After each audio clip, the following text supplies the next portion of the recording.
دعا کراتے ہیں. عالم صاحب دعا کر دو, کیا کہتے ہیں عالم صاحب دعا کر دو, مفتی صاحب دعا کر دو, پیر صاحب. لیکن یہ بتاؤ, رومال کو کہہ رہے ہیں, چلو دیکھ لیں. حضرات کہتے ہیں پیر صاحب دعا کر دو, یہی کہتے ہیں نا ہم. ٹھیک ہے, پیر سے دعا کرانا اچھی بات ہے. پیر سے دعا, کوئی پیر آتا ہے, درود پاک پڑھے ایک مرتبہ, اللہم صلی علی سیدنا مولانا. آتے ہیں, اچھی بات ہے, پیر صاحب کے ہم ہاتھ چومتے ہیں, عالم صاحب کے ہاتھ چومتے ہیں. لیکن جل محل میں جتنے بھی نوجوان آپ سب بیٹھے ہیں, کوئی ایسا بندہ ہاتھ اٹھائے اس محفل میں, پیر صاحب کے ہاتھ چومنا اچھی بات ہے, عالم کے ہاتھ چومنا اچھی بات ہے, مفتی کے ہاتھ چومنا اچھی بات ہے, لیکن یہاں کوئی سچا نوجوان ایسا ہاتھ کھڑا کر کے بتائے کہ جو اپنی ماں کے ہاتھ چومتا ہے. ماشاءاللہ ماشاءاللہ. ہمارے 1 2 3 4 ماشاءاللہ 4 5, آپ کتنے بیٹھے, 100 150 200, اس میں سے 5 ہوں گے, 4 5 نے ہاتھ اٹھائے. باقی کہاں گئے 190, مان لو 200 کی تعداد ہے تو 190 کہاں گئے جو ماں کے ہاتھ چومے, 190 کہاں گئے جو باپ کے ہاتھ چومے. پیر صاحب آ گئے تو بہت اچھی بات ہے, آپ نے ہاتھ چومے, لیکن پیر سے زیادہ ماں کا ادب ضروری, باپ کا ادب ضروری. اگر میرا یہ ہاتھ ہل رہا ہے تو یہ ماں باپ کی دعاؤں اور ان کی محنت کا نتیجہ ہے. زبان ہل رہی ہے, اللہ اکبر کبیرہ. پیر صاحب دعا کر دو اچھی بات ہے, مفتی صاحب دعا کر دو اچھی بات ہے, عالم صاحب دعا کر دو اچھی بات ہے, کہنا اچھی بات ہے. لیکن جس کے ماں باپ زندہ ہے, قسم خدا کی اسے ڈگر ڈگر ٹھوکر کھانے کی ضرورت نہیں ہے, نگر نگر پھرنے کی ضرورت نہیں ہے. بوڑھی ماں زندہ ہے تو چلا جا, اپنی بوڑھی ماں کے قدموں سے لپٹ جا. ماں مجھے روزگار نہیں چل رہا, ماں میری طبیعت ٹھیک نہیں ہو رہی, ماں میرے لیے دعا کر دو. کبھی ماں سے دعا کروائی, کبھی باپ سے دعا کروائی. ارے باپ کے پاس دعا جا کے کرا لیتے, ماں کے پاس دعا کرا لیتے, اس لیے کہ دعا تو پیر کی قبول ہو سکتی ہے, عالم کی بھی قبول ہو سکتی ہے, لیکن دعا کے لیے دل چاہیے. دل, اولاد کے لیے جو دل اللہ نے ماں کے سینے میں رکھا ہے وہ کسی عالم کے سینے میں نہیں رکھا ہے. اگر ماں نے ہاتھ اٹھا کے دعا کر دی تو ماں کے اور خدا کے بیچ میں کوئی حجاب نہیں ہوتا, پردہ نہیں ہوتا. ادھر ماں دعا کرتی ہے, اللہ قبول. یہی سکھایا ہے غوث اعظم نے, یہی سکھایا غریب نواز نے. عالم بن گئے, ولی بھی بن گئے. اب ولیوں کی بات یہ چل رہی تھی, تقریر ایک دم شروع ہے, شروع سے پہلے مائک یہ کہہ رہا ہے کہ فوراً ختم کر دو. حضرات بہرحال یہ تقریر اور یہ بات ولیوں کی بارگاہ میں جانے سے کیا نہیں ملتا, کیا نہیں ملتا. ہم سب ولیوں کو مانتے ہیں, ولی کی عظمت کا اقرار کرتے ہیں, آپ سب ولیوں کے غلام ہیں. دیکھیے ولیوں کی بارگاہ سے کیا ملتا ہے. توجہ ہے, امام حسن بصری اپنی یہیں پہ تھے, شاید بات چل گئی تھی مخدوم ماہیمی کی طرف. امام حسن بصری جو عالم بھی تھے ولی بھی تھے, عالم بھی تھے اور ولی. ایک مرتبہ کیا ہوا, ان کے پاس ایک آدمی آیا مرید ہونے کے لیے. کیا ہونے کے لیے, سب بولیے کیا ہونے کے لیے. توجہ ادھر, نظر ادھر, ساری چیزیں ادھر رکھیے تاکہ جو باتیں آپ تک ہے وہ پہنچا سکوں.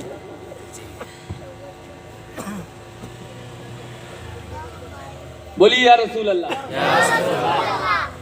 امام حسن بصری کے پاس ایک آدمی آیا اور عرض کرنے لگا, حضور.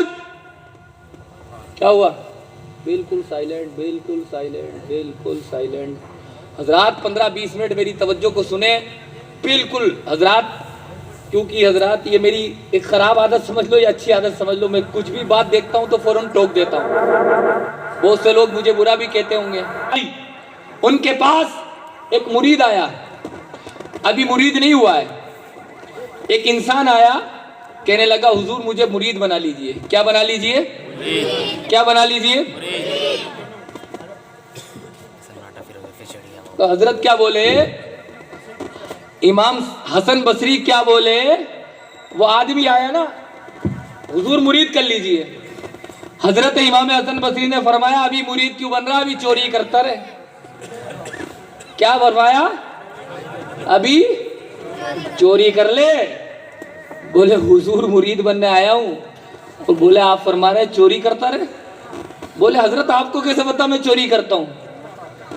آپ کو کیسے پتا میں چوری کرتا ہوں؟ بولے یہ تو میری دھرم پتنی کو پتا ہے، میری بیگم کو پتا ہے، یا صرف مجھے پتا ہے میں چوری کرتا ہوں، لیکن آپ کو کیسے پتا میں چوری کرتا ہوں؟ تو ولی دیکھیے کسے کہتے ہیں۔ امام حسن بصری نے فرمایا ارے یہ تو جانتا ہی ہوں کہ تو چوری کرتا ہے، اور یہ بھی بتا دوں کس کس گھر میں چوری کر رہا؟ بے شک۔ ارے یہ بھی بتا دوں؟ وہ تو ڈر گیا۔ جبھی تو فرمایا مومن کی نگاہ فراست سے ڈرو، وہ اللہ کے نور سے دیکھتا ہے۔ جب مومن کی یہ شان ہے تو ولی کی شان کیا ہوگی؟ جبھی تو فرمایا عالم کے پاس بیٹھو تو زبان بچایا کرو، ولی کے پاس بیٹھو تو دلوں کو بچایا کرو، ولی دل پڑھ لیا کرتا ہے۔ امام حسن بصری نے فرمایا کہ یہ بھی بتا دوں کس کس گھر میں جا کے ڈکیتی ڈال لیا ہے؟ تو وہ تو ڈر گیا، بولے تو فل ایڈریس بتا رہے پروف کے ساتھ۔ عرض کی چلو چوری تو کر لی حضرت، لیکن آپ کے پاس مرید بننے آیا ہوں اور آج سے توبہ کر رہا ہوں کہ چوری نہیں کروں گا۔ دیکھیے غوث اعظم تو ولیوں کے سردار ہے، غوث اعظم تو وہ تو پتہ نہیں کیا کیا عطا کر سکتے ہیں ہم غلاموں کو۔ جب ایک ولی کی شان یہ ہے تو میرے غوث کی شان کیا ہوگی؟ ولی وہ بیٹھے، فرمایا عرض کرنے لگا حضور چوری سے توبہ کر رہا ہوں، آپ نے تو سب کچھ بتا دیا، لیکن آج کے بعد چوری نہیں کروں گا، آپ مرید بنا لیجئے۔ حضرات محترم حضرت امام حسن بصری نے فرمایا چوری نہیں کرے گا؟ سچی بات؟ بولے ہاں حضور چوری نہیں کروں گا۔ پھر جیسے طریقہ ہوتا ہے بیعت کرنے کا، حضرت نے بیعت کیا، اور بیعت کرنے کے بعد اللہ کی بارگاہ میں توبہ کروا دی اور دعا کر دی کہ اللہ آج کے بعد یہ توبہ کر رہا ہے اور یہ چوری نہیں کرے گا، نیک بنے گا۔ لیکن مرید جو تھا وہ چالاک تھا، بولے حضرت چوری بہت کر لی میں نے، محلے میں ایریے میں بہت مشہور ہو گیا ہوں، تو لیکن آپ ولی ہیں نا، آپ بچائیں گے نا؟ دیکھیے ولی کیسا بچاتا ہے، عقیدہ ہونا چاہیے۔ عقیدہ نہیں ہوگا تو پورا قرآن بھی پڑھ لو تو کچھ نہیں ہونے والا ہے، اور عقیدہ ہوگا تو سورہ فاتحہ میں اللہ نے شفا رکھی ہے۔ ہم تو حضرات محترم ٹیبلٹ لیتے لیتے پریشان ہیں۔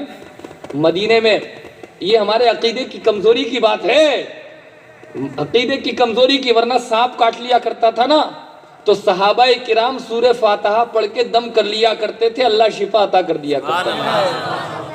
اور ہم نے تو ڈاکٹروں کو مالدار کر دیا، ان کی بلڈنگ بنوا دی، کیونکہ معاذ اللہ ہمارا عقیدہ ہی کمزور ہے۔ مدینے میں ایک ڈاکٹر صاحب آ گئے تھے، مدینے میں ایک ڈاکٹر صاحب آ گئے، دکان لگا لی مدینے میں، لیکن دکان ہی نہیں چل رہی، دکان ہی نہیں چل رہی۔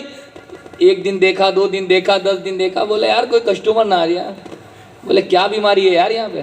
کوئی کسٹمر نہیں، میں نے دکان لگائی۔ 6 مہینے گزر گئے، ایک بھی کسٹمر۔ 6 مہینے بعد ڈاکٹر صاحب نے دکان کا پولندہ باندھ لیا۔ اب صحابہ کرام جو تھے بولے ڈاکٹر صاحب کہاں جا رہے ہو؟ تو حضرات محترم کہا یار تمہارے یہاں تو کوئی مریض آتا ہی نہیں ہے، تمہارے یہاں تو کوئی مریض آتا نہیں ہے۔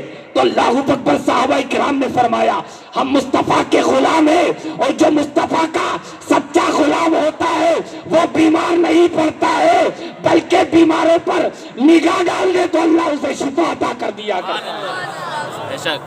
آج دیکھا نہیں ہمارے مذہب پر، ہمارے مسجدوں کے باہر ہماری ہندو بھائی کھڑے ہو جاتے ہیں بہت سی مسجدوں کے باہر دم کروانے کے لیے، ہماری ماتائیں ہندو کھڑی ہو جاتی ہے، بہنیں کھڑی ہو جاتی ہیں دم کروانے کے لیے۔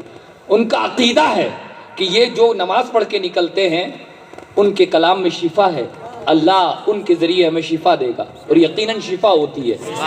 تو جب ان کو شفا ہو رہی ہے تو ہمیں شفا نہیں ہوگی؟ پھر بات حضرات نکل گئی۔ حضرت امام حسن بصری کے پاس چھوٹا مرید آیا، چھوٹا مرید بننے کے لیے مرید بننے آیا، حضرت نے مرید بنا دیا، توبہ کروا لی، لیکن مرید جو تھا وہ چالاک تھا، کہنے لگا حضرت پورے ایریے میں بدنام ہو چکا ہوں چوری کر کر کے، اور پولیس نے اتنے کیس ٹھوک دیے میرے اوپر کہ بچنے کے کوئی چانس نہیں۔ بولے آپ تو ولی ہے نا تو پولیس سے بھی بچائیے۔ ہم جو کہتے ہیں نا کہ ہمیں تو کسی کی ضرورت ہے، آپ اللہ کے ہو جائیے، ہمیں کسی کی ضرورت نہیں پڑے گی، آپ مسجد میں جھک جائیے سچی عقیدت سے ولیوں کو۔ اللہ اکبر، آپ یاد کیجئے جبھی تو میرے غوث نے فرمایا کہ میں مشرق میں ہوں، میرا چاہنے والا مغرب میں ہو، اگر اس کا سطر کھل جائے تو عبد القادر مشرق سے بیٹھے بیٹھے اس کے سطر کی پردہ پوشی فرما دے گا۔ تو حضرات یہ کوئی جھوٹ بات نہیں ہے، سچا عقیدہ ہونا چاہیے۔ ڈوبی ہوئی کشتی میرے غوث اعظم نے نکالی ہے، ڈوبی بھی کشتی میرے خوص اعظم نے نکالی ہے. تو اللہ اکبر, سب کچھ ہو سکتا ہے, بس عقیدہ پکا. عرض کیا حضور کیس بہت چل رہا ہے میرے پولیس میں, اس سے بھی نپٹوائیے. تو بولے جب سچی توبہ تو نے کر لی ہے اللہ کی بارگاہ میں اور میرے ہاتھ پر بیعت کر لی ہے, تو اس توبہ کی برکت سے اللہ ان کیسوں سے بھی تجھے نجات عطا فرمائے گا, ان کیسوں سے بھی چھٹکارا دلوائے گا. اب سو رہا تھا رات کو چوٹا, اب چور مت کہو, مرید بن گیا حضرت کا. سو رہا تھا وہ, کھٹ کھٹ کھٹ آ گئی پولیس. بولے کون؟ بولے پولیس. پولیس کا نام سنتے ہی پسینہ پسینہ. بولے ہو گیا کام. بولے حضرت کا مرید بن کے آیا ہوں یار, میں پولیس کیوں آ گئی؟ پولیس آئی, پسینہ پسینہ ہو گیا کہ کروں تو کروں کیا, دروازہ کھولوں تو پکڑے گی, دروازہ کھولوں تو جیل ہوگی. اس نے نہ آؤ دیکھا نہ تاؤ دیکھا, ایک دم چڑھا دیوار کود کے پڑوس میں بھاگ گیا. اب پڑوسی ڈر گیا. بولے کون آئی ہے؟ مشہور تو تھا ہی چوری میں. بولے یار کیا مصیبت ہے؟ وہ ادھر گھر والے پل گئے. تو ان نے سوچا بھائی میں چوری کرنے نہیں آیا ہوں, پولیس پڑ گئی پیچھے. تو وہ دوسرے گھر سے تیسرے گھر میں, تیسرے گھر والوں کو پتہ چلا کہ چوٹا برا گیا. دیکھیے درود پاک پڑھیے